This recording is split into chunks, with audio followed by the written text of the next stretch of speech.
let's get it started. Let's step into Charlotte's closet. Keep it sexy, cute and curvy. Then step out like you deserve it. Hey crew, love, let's get it started. Let's step into Charlotte's closet. Keep it sexy, cute and curvy. Then step out like... Closet crew, welcome to my very first episode. We are having to sit down with the one and only Dawn, Saadiq Banks. That's right. What's going on? I'm great. Thank you for Happy to be allowing here. us into your natural habitat. You know, when That's you doing what it your is. things, you're teaching me lessons. Cigar etiquette. Cigar etiquette. Oh, thank you. Yeah, it's cigar called etiquette. Y'all got cigar it's not etiquette. a lesson. No, cigar etiquette. He's teaching me cigar etiquette. You know, I'm learning. My cigars usually are not like this. But You want to I'm bust them getting open? that. Yeah, I'm getting this good cigar etiquette. But this is my first show, so we want to lay the foundation right now. This is a no cap zone. But if the statute of limitations is still pending on what we're talking about, any similarities to anybody living on dead are purely coincidental. You heard? And now, the dawn of urban fiction. So Saadiq Banks, you write, you design, you paint, you box, you mentor. I used to box. You used to box. I used to box. Yeah. Former box. You used to box, you mentor. That sounds like a lot of things to do. That's why I call you the dawn of urban fiction. Thank you. Thanks a You're lot. a Renaissance man. You do a Thank lot you. of different things. And you are on the cover of Intellectual Inc. September magazine, which is our fashion issue, which is why we're sitting here having this conversation with you right now. We want to get into it. Be spoken by Saadiq. Be spoken by Saadiq is a outerwear. You know, I do the design, and me and my team, and we have a whole team, a whole table of people that sew and put these ideas together. This is the 4th year. This will make the fourth winter that we've been doing this. I mean, you know, it started off. What people don't really realize, like a lot of people say, how did you get into designing? I have a background in fashion design. I went to high school for fashion design. That was my major. 2 hours, 2 periods every day for 4 years. So I've always been into art. You know me, from a kid. I sit at the table drawing cartoon characters, off the cereal box. So before anything, before boxing, before writing, I was an artist. So this is my natural. This is like second nature to me. So when I come across a situation, with a manufacturer, I see the opportunity in, I see opportunity in just moving coats, like coats that I grew up, like at this particular time, I had my own money, Right. and I couldn't afford the coats that I saw the drug dealers in the late 80s and the 90s with these sheepskin coats and these Sherlins and See the influence. yeah. So this is where my influence come from at a time when I didn't have the money to buy these coats. So now, when I'm afforded this opportunity to get with a manufacturer, and they have a certain quality of coat, but it's like it's not really my twist on it, so it's not really working for me. Okay. So then I take it to the next level, and I get I got a team of dudes that sit at the table and they sew, and now whatever design we come up with, That's my team will do custom. So they what will is custom these custom? coats. So They made the order. yeah, and my like I said, my influence come from late 80s, early 90s with my twist. Up, a little bit, maybe you tighten up here. It may be the same format of a 1990 or 1989, but now we bring it up to 2021 and we tighten up here, tighten up there, change this, change that. I put my own little flair on it. So like I said, it started with a manufacturing situation, and then it evolved into me saying, you know what, let me pull my pad out and go back to what I know how to do, and that's sketch out what I want, the ideas of, different drug dealers that I saw with this idea, and now I'm just taking it to the table and I'm making these same pieces. Well, I seen so many pieces. Impressive. Get you a coat spoken by Saadiq. You may have to save your coins, because this is for the big boys. This is not for no poop-putts. It's not poop-putt wear. This is the real deal right here. But I feel like you left out something.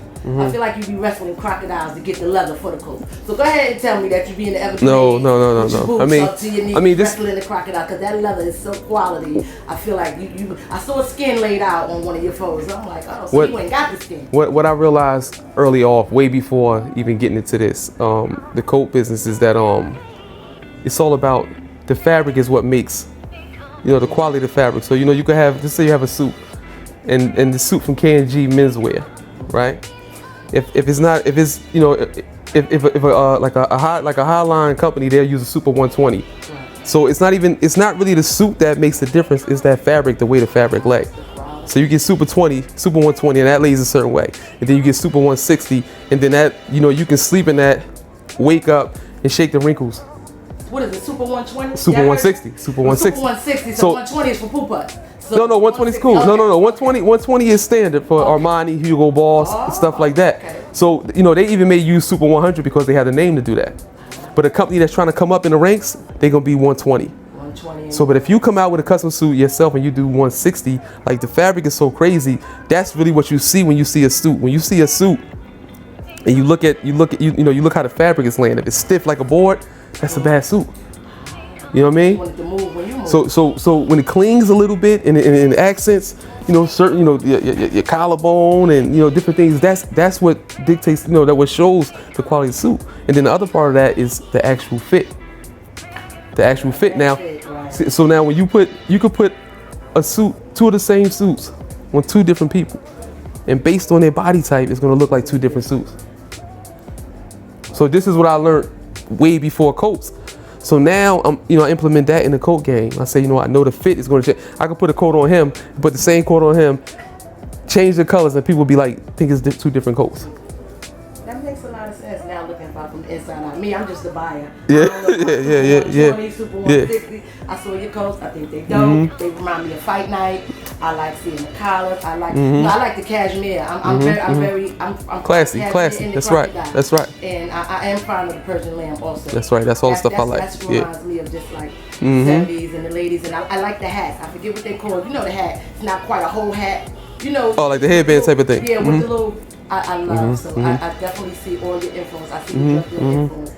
I don't want to just say drug dealer. Right. Let's say entrepreneur and let's just say well dressed guys. The best dressed guys. The best guys who could afford to dress a certain way. And that's what we grew up watching. You know what I mean? We in the hood, the dudes that could afford it was 9 times out of 10 they came from that world. So we're not gonna stereotype it out. Yeah, that's right. Any similarities to people living or dead are purely coincidental because we do not stereotype here in the closet. We believe in get it how you live. You have to go out and do what you can. You don't hurt anybody, get your paper. You are also a writer. Now, that is where I felt like I kind of tapped into your world as such as the life because I have like most of your books. So tell me, like, why writing? Just why? Why writing? All right. I mean, it's so many different layers to this question, but I'm gonna start with this. Like an onion. Just don't make me cry because I want to. No. I'm not even really. Not really how I got into writing though. Not really that part of it. No. I'm just saying like I got into writing. I mean, just something trying. You know what I mean? I never wanted to be a writer.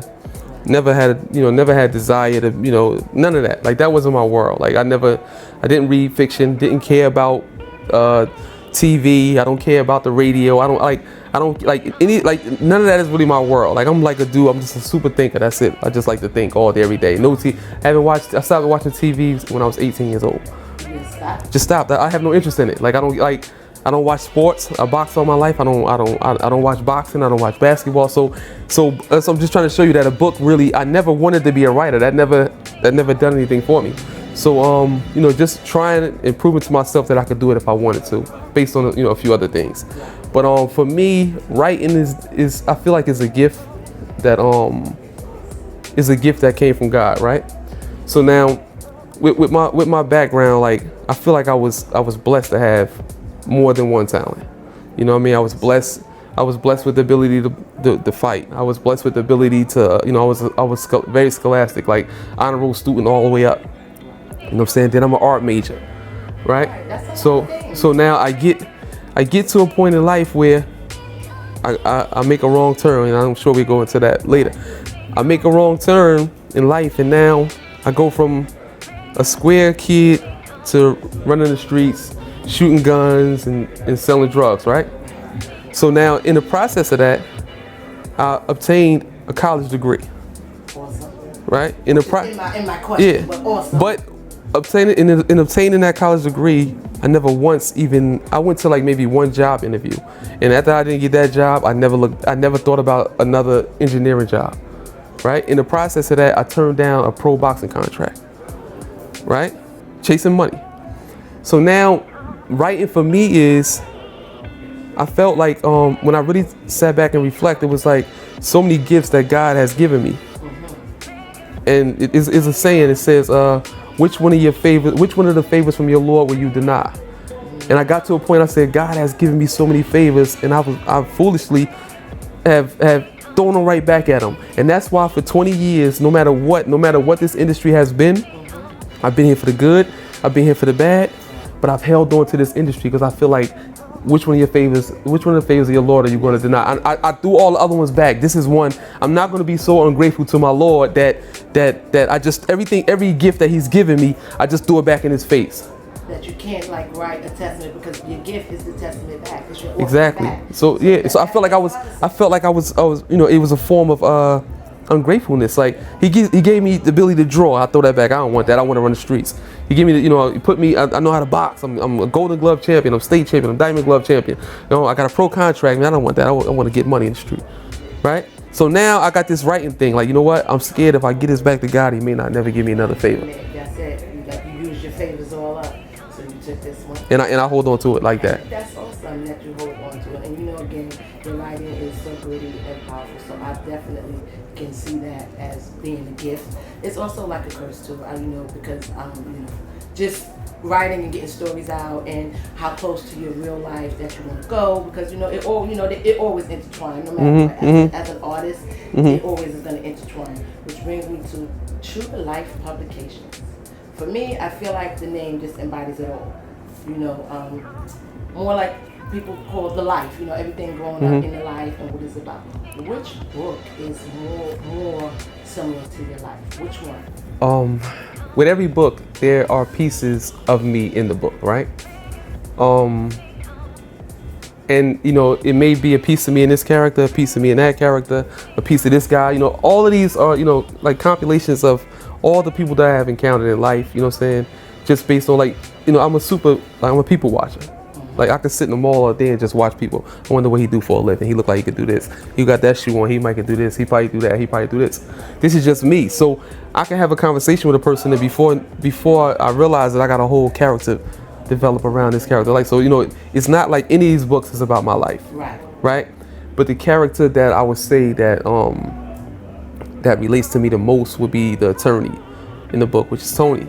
And through this character, I have shown my readers every step of my life. Well, only he's of course as an attorney, but me as just in life, as I evolve, this character evolves. You know what I'm saying? Like every little brick wall that I may have ran into, I make this character go through.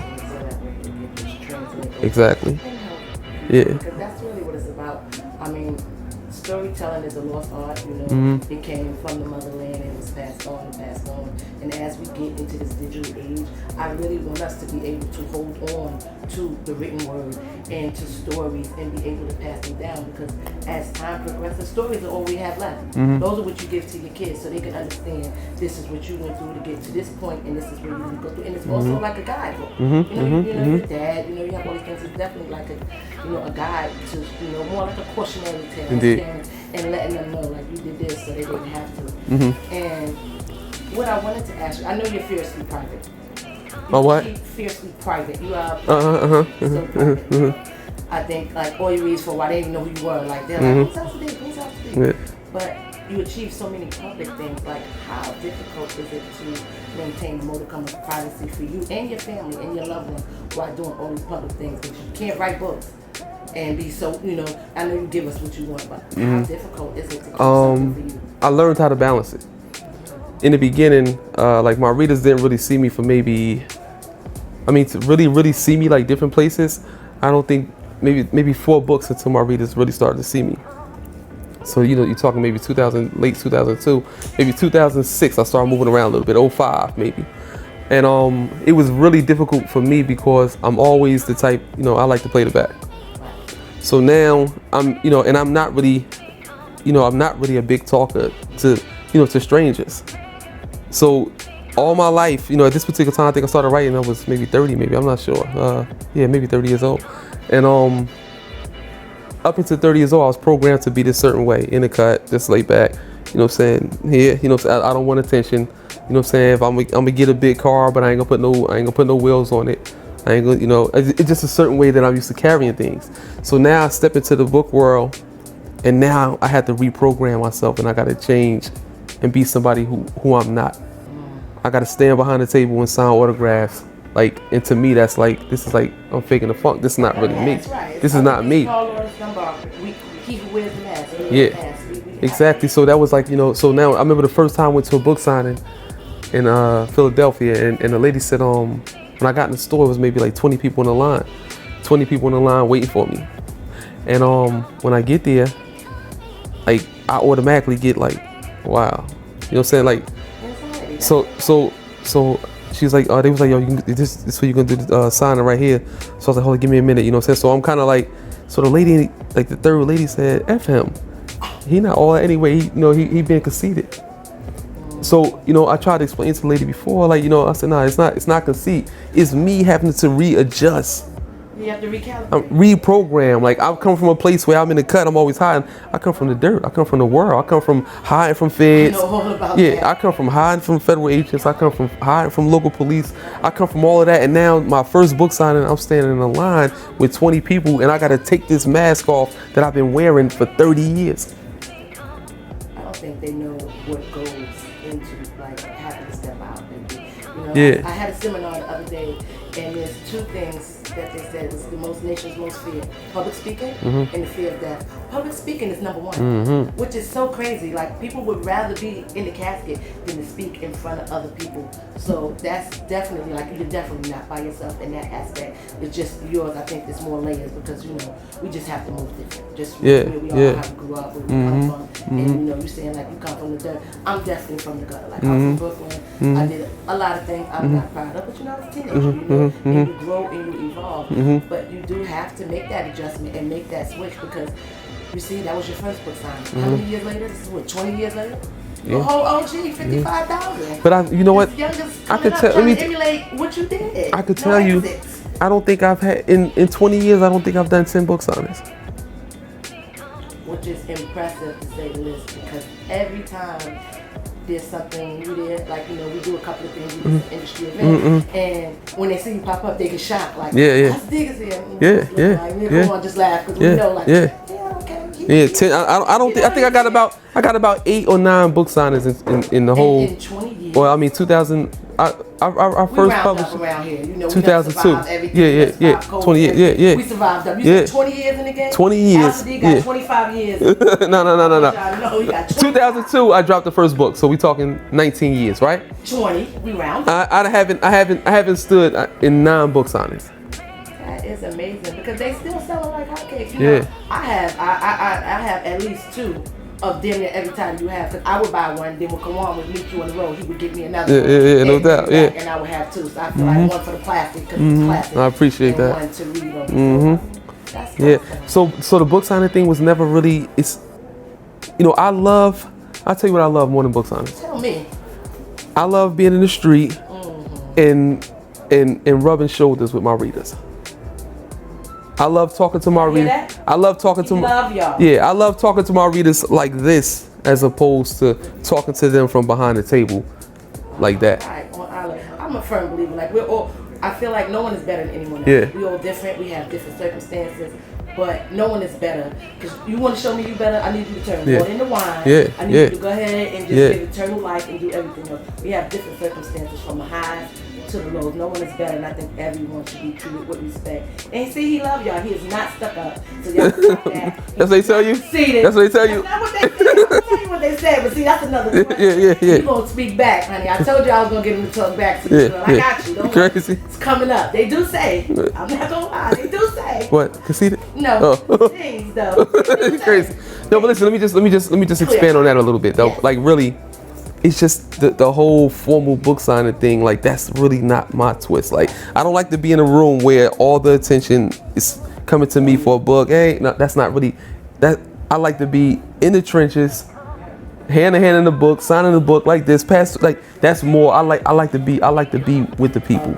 Yeah, I like to be with the people. That's me. You don't want to be sitting high looking low. You want to be. I mean, listen. I come from a world where I sit on the corner with a dope fiend for 3 hours and buy him beer after beer after beer and listen to him and drain him for now. So it's not that I don't look down. I don't look up to the richest people in the world, and I don't look down on the poorest people in the world. Like, so I like to be shoulder to shoulder amongst the people and draining them for what I can get from them mentally and spiritually. Because once you get it, no one can take it from you. So that's the real, is collecting knowledge, like different people. Indeed. And just different experiences. Because it's really all about, I think the guy said at ATL, feelings and funerals. That's really what it's about. It's about our feelings and the funerals that we attend. So I think that's awesome. And for me, I feel like, I don't care if you have, I done met presidents, I done sat at the table with Johnny Cochran, and I done sat down with Uncle Flip, the crackhead. Like, that can't say grits because he ain't got no front teeth. But we love him anyway, just the same. So I definitely understand that part and where you're coming from, because again, as a people, I feel like we're different and we're gifted, and we just have to maneuver our way. And it kind of struck me. I just want to double back to the lady, like, oh, he's conceited. I want us not to give up on each other so fast, just to make an assumption that because he didn't have anything at that moment that he's conceited. I want y'all to understand, like, we are people, we have feelings. You can't just make that snap decision. He's conceited because you don't know what he went through to get there. You don't know what could have happened. And just seeing you guys could have took, because they're phobias. And I feel like our community, we don't discuss phobias. We don't think about phobias. We think like, oh, they stuck up. They this, they that. They don't understand. Like, some people don't want to be in front of people. And they don't want the limelight, because with this new world, this new Instagram, this new IG, this fucking chat snaps and everything that they have, people are craving that attention. So you're definitely, cut from a different cloth, because most people are fucking napkins, like not even Bounty either, like 99 cent fucking Dorcal napkins, something with the Spanish, because they're craving that attention and they're craving that limelight for all the wrong reasons, And then they go back to their mama house. Exactly. After they done bought all this Casamigos or whatever this rapper shit that they drinking, but whatever. Cause let me not pontificate. Let me step back. It's about to dawn, so we're gonna turn. Listen, I've took for every year, every cycle. You got to do a public speaking, like you got to do a book report. You got to read it before the class. Right. So I've been with this class. Every year I'm with the class for the whole school year, and every time it was time for me to go up there and do my book report and read out loud, I said, "Give me the F." Let me drink today. Let me just take a minute to take an F, but again, give me the F. The number one fear is public speaking, and which is crazy to me, because I fear a lot of stuff. I fear heights. I think as I get more red wine in me and more cigars, I don't fear public speaking. That's probably one of the things I don't. But as being like, I guess I'm one of the talented 10s, because you have so many talents, I can understand where you will have like a drawback. Like, I feel like people that have so many talents, there's definitely more. They have to give more. They feel more. They think more. They get in, so they have to regroup and set back. So I understand that. I'm gonna drink to that. So, drink to that. And I'm gonna drink to that too. Drink this Coke soda to that. You gonna drink your soda? The Saadiq drinking Coca-Cola, y'all. You see that? That's the mark of a nice person, because I'm drinking red wine all day. So, you're an artist. You paint. Tell me about that. Why did you decide to just explore? Because I did see some of your canvases, right? I did see them, and I actually think I want one, and I know exactly which one. I feel like it's the money. It's the guy here. The money. What's the name of it? Because it's two of them. One is called What's Free. That's it. And then with the money and that's the one. And I think I'm gonna pick up. Tell me about that. But like I say, that still falls. All right, let me tell you this, right? With a book, it takes me 8 months to write. By the time I come back from the printer and all that, so by the time it gets into the first reader's hand, it takes me maybe a year to get any gratification. So for a whole year, I'm in limbo. Like, what the fuck? Is they gonna like it? Do they, how they gonna feel about this? Crush me, because they will. Exactly. So now I give it to you, and you're like, yo, this dope. Wow. Now I can praise a little bit, right? Myself. When I stepped into the coat game, and I make a design, I get my people at the table to put it together, and in 2 weeks, I get the same gratification that it takes me a whole. You want that instant gratification. I'm like, wow! Like it took me a whole year to get it in the book. It takes me 2 weeks to get it in the coat, and then with this painting, it could, you know, depending on how. Right. So all of this is just different how it highs. makes you feel, It's a right. different high. It's the same high. You chase it. You chase I chase it. Oh, you chase it. I chase It's, it. for me, it's shopping. Oof. Yeah. That's why this is Charlotte's Closet, because nothing is better than new shit. I don't care if it's from the 99 or if it's from Bergdorf Goodman. I love me some new shit because I didn't grow up with much of anything. I didn't have my first pair of name brand sneakers till I was probably 14 years old. Kids tease me, kids are shit. Little kids are shit because I remember I couldn't afford Timberlands and a dude made up a whole song. It didn't have the tree on the side, so she was gonna flip and slide. Can you believe that shit? Kids are so fucked up. But I understand, like, wanting that different gratification, that different high. That's what clothes bring for me. When you're not able to do things that you couldn't do back then. That's why, you know, you shop in excess. You know, like now, we eat out more. I can eat out when I was young. My mother, Monday was chicken. Tuesday was beef stew. Somebody got their ass whipped for burning it. Because even if you change the pot, a secret, you could taste that burn. So somebody's ass got whipped every Tuesday. And that's why I cannot cook to this day. Okay, but I understand chasing the high. And again, I feel like we are brought up to feel like we can't achieve.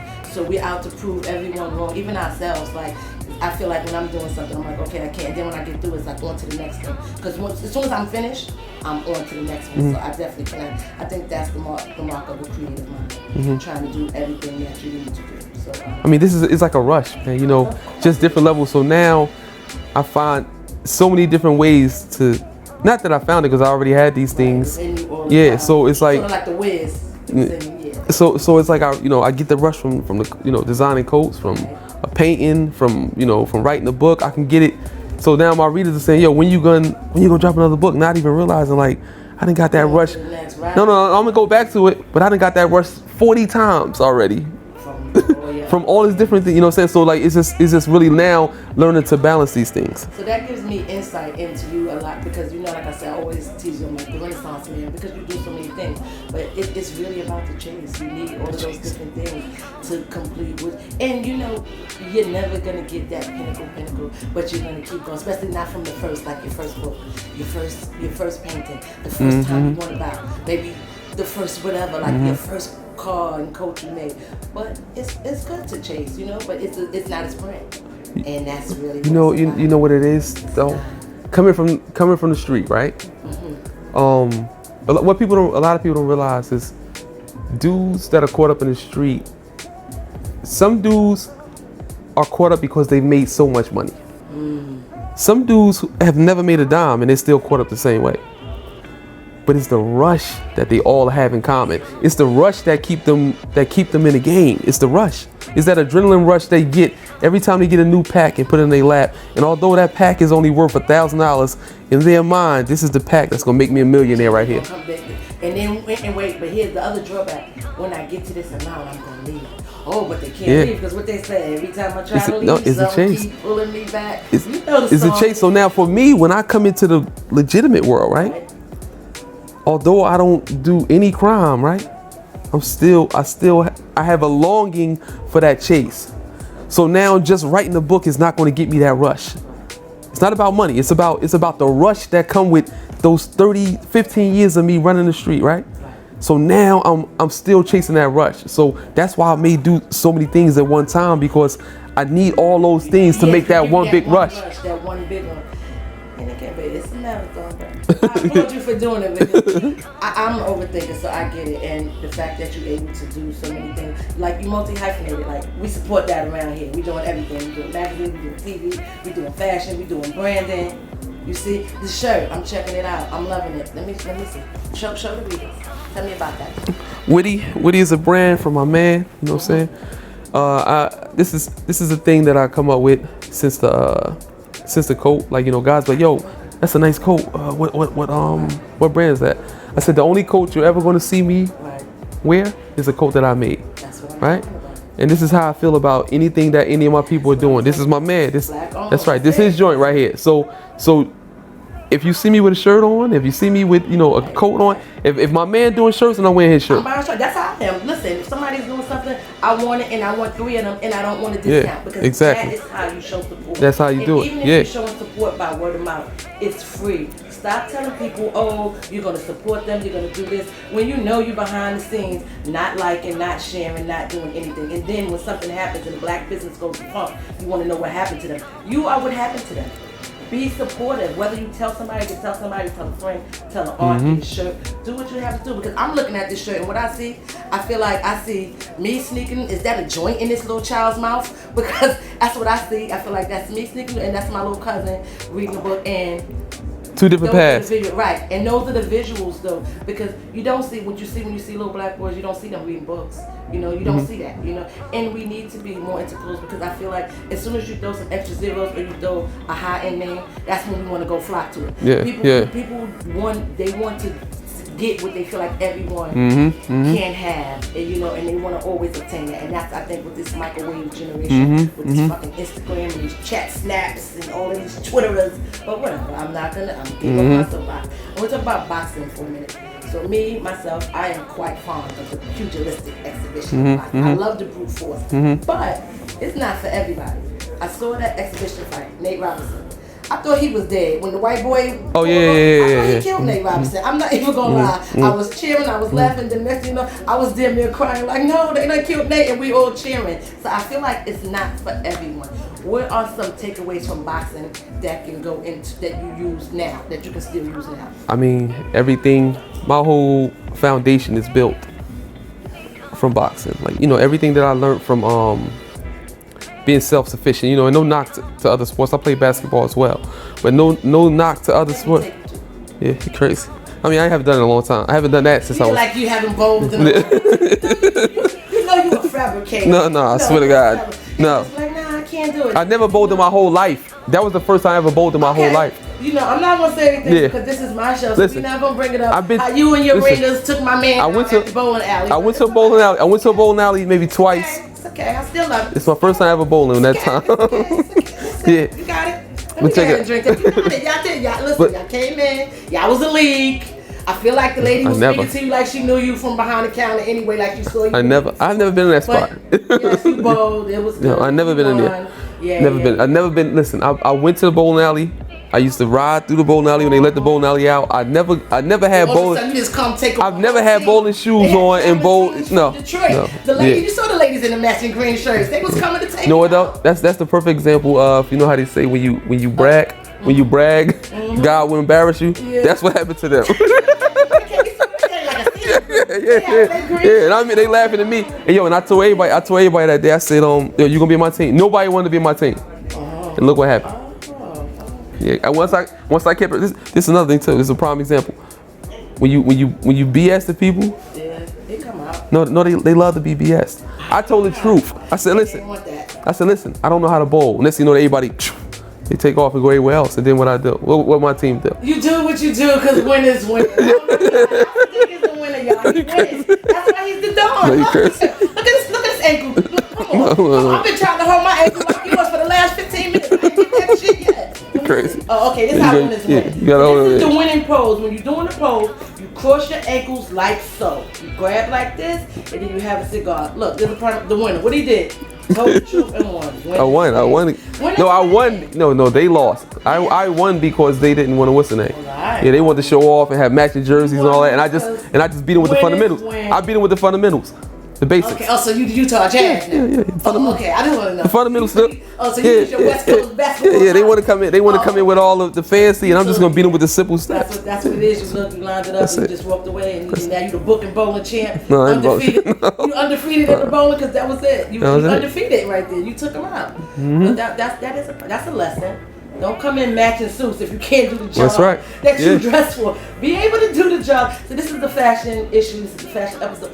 Do the job that you dress for. Do not show up for a bowling alley square off with your matching shirts and then you go home a whole loser. And I love y'all ladies because y'all buy his books. Don't shade us in the group chat after because y'all know this next couple of questions. I got another question that's for y'all because I know. I don't think we answered. I don't think we answered that one, did we? The boxing. Let me go back to that. Yeah, we go back. So the boxing thing. I mean, like I was saying, you know, team sport is great, right? It teaches you teamwork, but boxing for me it taught me that at the end of the day, you can show me some support. But when I get out there, it's really just me. And that's how I live my life. although I got to support everybody around me, I gotta do this like it's just me. Because when I get in that ring, it's really just me. That canvas, it's just you. It's just me. Right. You know what I'm saying? You can cheer me up, but listen, when I get out there, my decisions, I gotta pay for. You know what I'm saying? So it taught me discipline. It taught me, like I said, how to be self-sufficient. It taught me, more than anything, man, it taught me how to not quit. You dig what I'm saying? I quit one time early off. And I'll tell you the whole story. So it was a kid at this particular time, you know, I'm an amateur, of course. And I come to the gym one day and the gym is packed. It's loaded. This when camcorders was out. So, you know, everybody in there, the whole city is, you know, got the camcorders. They waiting for this particular dude, the hometown kid, and he like 20. Favorite, right? He's 25 and 0. So he's supposed to spar with a kid. So everybody there to see it. So now me and this kid has the same trainer. He's 25 and 0 world, you know, he's world class. Like I'm amateur. So now the guy doesn't show up to fight, to spar him. So everybody like, man, fuck, they mad. Yo, man, damn, y'all ain't got nobody else. So my trainer, who really is his trainer, says, Al, you want to get in? So as a man, I don't want to get in, but I gotta get in. It's 100 people heard you ask me that. So I get in. Then I say this kid 25 and 0. Mind you, at this time I'm maybe 152. This kid is 117. Looking big about a minute, right? No, he's only 117. He's little, frail. But he's 25 and 0. So I get in with the kid. And first round, you know, I'm way taller than him. So I'm banging him with the jab. And I'm knocking him across, knocking him back. He getting frustrated. Everybody like, whoa, whoa. So now first round, I'm like, man, it's easier than I thought it was gonna be. Right? Second round, I go out. Now second round, I don't got the same steam on that jab because I've been jabbing for 3 minutes straight. So I get to maybe 10 seconds, 15 seconds of trying to do the same thing again. I throw that jab out. It's so slow. He just stand there. He slipped the jab. He throws a left to my bread basket. The air went out like a... Not the bread basket. Oh my God. That's it? That was it? I said, look. That's all you heard throughout the whole... I'm laughing, but I'm just visualizing it. All the air went out. And then he turned the hook over with the same hand. Boom, hit me in the... So I grabbed the ropes. I mean, my legs like spaghetti noodles. Right? So I'm just holding on. Everybody, all I hear in the background is like slow motion. Like, you know how they show the movie, the boxing movie, how everything is spinning? That's how I am like this. I'm shaking, it ain't going nowhere. All I hear is, oh shit, right? So finally, the dude, my trainer, walks up to me in front of everybody and say, yo, Al, you wanna go back in? And my heart, as a man, I want to go back in, but I'm up here with just a head. I ain't even got no legs right now. That's it. Right? So it took, it broke my heart, like when I had to look at him and shake my head and say no. Right? That's big. So I shook my head, I say no. Now everybody like, oh. So, I finally grab my bag. I go in the back. I stay in the back for 2 hours. Because I'm not going back out there until all those people who saw me quit is not there. But while I sat back in those 2 hours, I said, if this is what quitting feel like, I'm never quitting nothing in my life. And since that day, I have never quit a relationship. I have never quit a business venture. I don't know when to quit because I know how quitting feels. Feel like you don't want that. I don't want that feeling no more. So it's to a fault. Like, you know what? Like, it's hard for me to stop being friends with a person because I don't want to be the one to quit. That's transformative. I think that was like a turning point in your life. Yeah, I can't quit. But what I can say to that story, just by listening to it and empathizing with it, you had the foresight to turn in that towel because maybe another boxer that died in the ring would not have had that foresight. Yo, let me tell you what I told myself back there. I told myself back there, I said, if this what quit, I said, if this what quitting feel like, the next time I'd rather die in the ring. If that's what it feel like, to know that I told another man that I don't want no more what you got to give. I'd rather you kill me than for me to tell you that again. That's a sombering moment. I need to I gotta recollect on that. So in war, and this has translated into everything in my life. To a street just say a simple street argument, I clearly tell a dude, listen, I know that is nothing that you're going to do that's going to make me stop. But if you're not willing to go as far as I'm willing to go, you better get out the way, because I don't know how to stop. I told a dude in the gym the other day, dude in the gym, I didn't even know. Well, a couple of months back, we working out. So this dude, you know, like my weak point is bench press. So we bench press and he just keep on going, like 15 sets. I'm like, what we doing? So he finally I heard the other kids say, yo, he trying to break you. I said, oh, that's what you doing? I said, you might as well grab you some water. We be all night with this shit. Now that I know you think I said, listen, if I quit, right? If I quit, tell you I don't want no more. I got 2 daughters at home. I go home to them girls and tell them never quit, knowing you just broke me in the gym. You might as well keep on. We can stay in this motherfucker all night and do this. Moral compass, and that's what it's about. It's about knowing yourself, and I believe like self-awareness is key. And as we evolve and as we grow, we know. Like you know now that you never want to quit, and you know at that time. But I feel like it showed you something in what you're doing now. But it can be a drawback. It's a drawback when because sometimes you gotta learn how to draw a line on people. I know when to fold on that. Yeah, all that. You know what I'm saying? And me, that's always my struggle. Like, man, you know what, man, I'm gonna give him the benefit of the doubt, man. Maybe because I don't want to quit being this dude's friend. I feel like for me, like I can go too far. Like if I can overdo it, right? And I just sometimes you rather not. So yeah. Like that makes sense. And I don't think people can underestimate the lengths in which you will go exactly before they even step. Like this is not really what you want. Like you think you can come and say something to me, but the consequences are not even worth the trouble that you're gonna give. So I get that. Because what I realize is so many people don't look at the end game. No, they see in the for the moment. So for me, I'm already at the end game, and I'm saying, yo, this gonna be a long ride. I don't know if you ready to go. I already saw this already out already. They don't even know they're not until they get in the moment. That's just like with the life. That's just like with anything. They want to chase that next million until the feds come. Yeah. Now they decide. Oh, they don't want to know. They want to do this. They want to do that. And then they telling and then what's happening. So I think most people they want to live in the moment right now. Exactly. But it's not really about that. So I just want to touch on the sobering though, and you can talk about it or not. I read in your bio about you being gunned down not once but twice. If you can expound on that or not, I'm cool with it. Yeah. You know, I'm just glad that you survived to be at this point to give these lessons, because these is what I call like a divine purpose to tell it. So if you can briefly, because I don't want to go too far, but I want talk about getting a second and a third chance.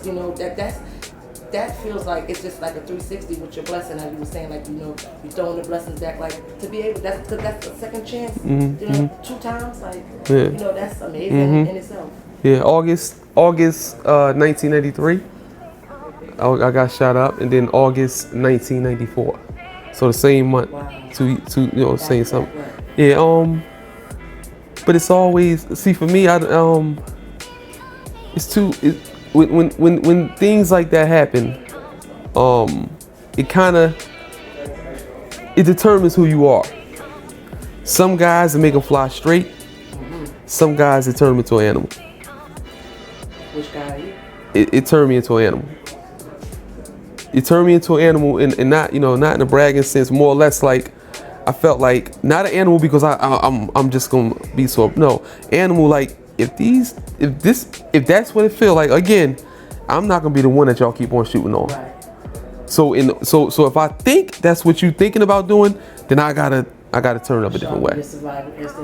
Yeah, so that's why I say an animal in that sense. And over foolish stuff, I'm grateful that I'm still here. Over foolish stuff, and not necessarily people running up on me and shooting me down.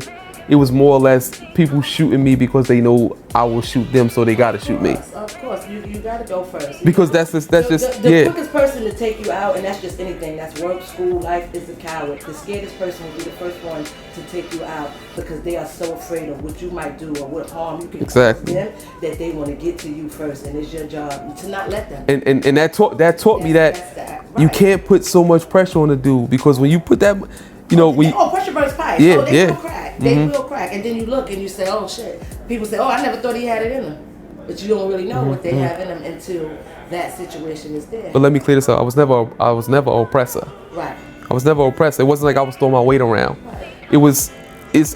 My life has always been, you press the button and now I'm going to go. So now, but when I go harder than you was expecting to go. and now you feel like you have to do this to me because you realize how hard I go. So it wasn't me oppressing, me throwing my weight around. It was more or less like, you started it, I'm finishing, and now you're in a position where you have to do this to keep me off you. I want to clear that up. He is not an oppressor. I'm not an oppressor. He does not oppress. Yeah, I'm not an oppressor. Press his button, you never know. But what I think, people make up scenarios about you in their head. You know, people look at you, they hear the stories and they go whatever. And sometimes what they think is definitely not what it is. At all. But yoga. You do yoga, which I feel like would baffle most because I don't know a lot of black men that are into yoga. But what I will say is get into it. Get into this yoga because I watched a story written by the Dawn heat up a whole room full of female readers with one word, and I promised them that I would get him to say the word. Do you know what the word is? Yeah. Say the word for the ladies. So you really not going to namaste and tell these ladies, you're not going to that's it. Yeah. Sweetie, you heard it. It was kind of low. So you're not going to... Want no more arms? Well, I hope I didn't say it. The lady said it, but honey, when she said it, they looked right at you. Yeah, she said. And they all looked at you. Yeah, I didn't say it. Like, oh, he's so nice. He's so spiritual. He do yoga. He is Again, just such a nice guy. Another rush. They're like, he's such a nice guy. He is into all of these great things. So, young lady, I hope you heard that little baby so you can like play it over when you're doing your yoga. Yeah, yoga. I guess that's what you're doing. But he does yoga. Give us some calming tips because I feel like you got this calm, collected thing down to a science. Me, I'm like trap house. Like it took me, I just can't. And that was the reason that I got into it. Like it was a period where I couldn't really sleep at night. So it was like I had to find something that can stop the thoughts. So I started like self hypnosis, meditating. Right. I went to a few yoga classes, and again, it was a rush. Like now, I'm fit. Like I'm in the gym. Fit.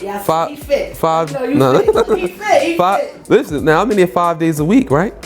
And now when it's time to bust these moves, it's a 90-year-old woman that can do things that I can't do, and I'm like, yo, no, ain't nowhere in the world I'm gonna let this 90. So there it was. There you go. It was that rush again of me trying to. That's the new level. That's the like wow, like I'm really, as fit as I think I am, I'm really the worst one in this class. Like everybody in here can do moves that I can't do, but in the process of that, it taught me how to calm my mind and really sit down and really just stop my thoughts. Now, I finally got to the point now where when it's time to lay down, my mind can go crazy. When I say stop, that's it, stop. And I can never do that before. I can never do that before. So you recommend it? I recommend it for that purpose, and to really like sit down and to reflect. Saying at nighttime, play your day. Because I'm this kind of person. My man told me one time. He said, "Yo, you really sit down and think about all the things that happen throughout the day?" I said, "Yeah." Like when I lay down, I may spend 2 hours. That's why I can't sleep. I'll spend 2 hours like, damn, maybe I shouldn't have said that to Charlotte. I wonder when I said I wonder when I said that to Charlotte. I should have did it this way. Right, exactly. Right. I should have did it this. That's the overthinking though. That's yeah. So but what it did for me, it was, it taught me like how to stop that when I don't want to do that no more. But it taught me how to reflect. You know what I'm saying? And in your intentions, it's helped me. Now it's a conflict as far as my religious belief. My religious belief, saying when you're dealing with science, you have science, you have religion, and then you got the stars and the moon. Some people believe in the stars and the moon. Some people believe in so many different things, but the common denominator is all the same. Where you may call energy, is a spirit. So there's no wrong or right. It's like languages. That's why so it's just a matter of what path you take. But the conflict is sometimes when you get into the yoga and meditating, it tells you that you have the power over your life. Wherein religion tells you that God has the power over your life, right? But I've learned how to find the common denominator in that. And even to the point that, it's certain, like in religion, you may say things like, God, please protect me from XYZ, right? Not even realizing that you're giving the power to God, but you're still you're giving power to this stuff that you're asking not to happen. So now I've learned that even religiously, I'm not even going to speak of those things. That's Because that's what the meditating and the yoga, the intention, when you set your intentions, you don't say words like won't, don't, can't, stuff like that. So now I learned how to translate that to the point of when I'm praying, it's certain things that I'm not even going to bring those into my prayers. That makes like a lot of sense. I feel like you're giving a lot of tips on how to keep balance and keep your thoughts. Because again, like I've seen you many times in different things. Even when a young bull try to show out on his birthday, you just laugh. Yeah. You just, Yeah. And I've been present at an instance where I don't think people around knew like how it could go. It could go so bad, and you could just smile and shake it off. Like me. Trap house all day. I'm gonna work on that. That's something I'm gonna work on. But I know we could trade war stories all day long because that's what gangsters do. Yes, I'm G'd up from the feet up. I ain't flew here. I grew here. But tell us what's next for you. I want to know everything you're doing, what you're selling, so we can buy and support our people because that's what it's really all about. Well, the next move is we like maybe 80 to 90% done of our first film. I like. So we better get to the premiere too. Intellectual Inc. would like to cover Indeed. the premiere, Let's do it. so we know we can make it a family affair. So now we had to, we done with of course we shot it. We finished shooting back in back in December last year. So now we're just doing we're finishing the editing up now, and now it's like this, with the next step of putting the music to it. So so I'm figuring maybe like within the next 3 months we'll be done with it. And then we'll have a release date coming soon. After that. Because we definitely need more representation. Like I can't with movies with no substance and just not enough of us. I give everything a chance, and I feel like we need to be able to see ourselves on the screen, and that's how we translate even to other countries, because that's when you see people come home from other countries, they're holding their pocketbook because that's what they see. They see a black person, they move their pocket because it just translates. I think film, books, that's just awesome. But give us your website, tell us everything so people know where to go to get all your stuff. The website is True to Life, TRUE2lifeproductions.com. And all my social media is Saadiq Banks, ALSAADIQBANKS. You heard that? All his social medias, everything. True to Life, True with the number 2 publications. Make sure that y'all definitely support this man because he does everything. He mentors, he does so many different things. And for me, I am Charlotte's Closet on IG. I'm Charlotte__closet__ the magazine. Intellectual Inc. magazine is out on Amazon.com. It is in print. It is in Kindle. Ink Mag TV. This is Crew Love. This is my very first episode, and I'm just loving the crew. And I want to say from this diva to that Dawn, salute, my dude. Thanks for having me. Thank you for inviting me. I want how to smoke. What you call these? An exclusive stick? That's what y'all call them, sticks? That's what they call? Yeah, sticks. This is the lesson in gangsterism right now, because all real gangsters do it. Now what I do, I hit it like that. Now you gotta pull. Okay. Pull and puff. Let it blow out a little bit. Blow out. Right there. You see, hit it again? That's some gangster shit.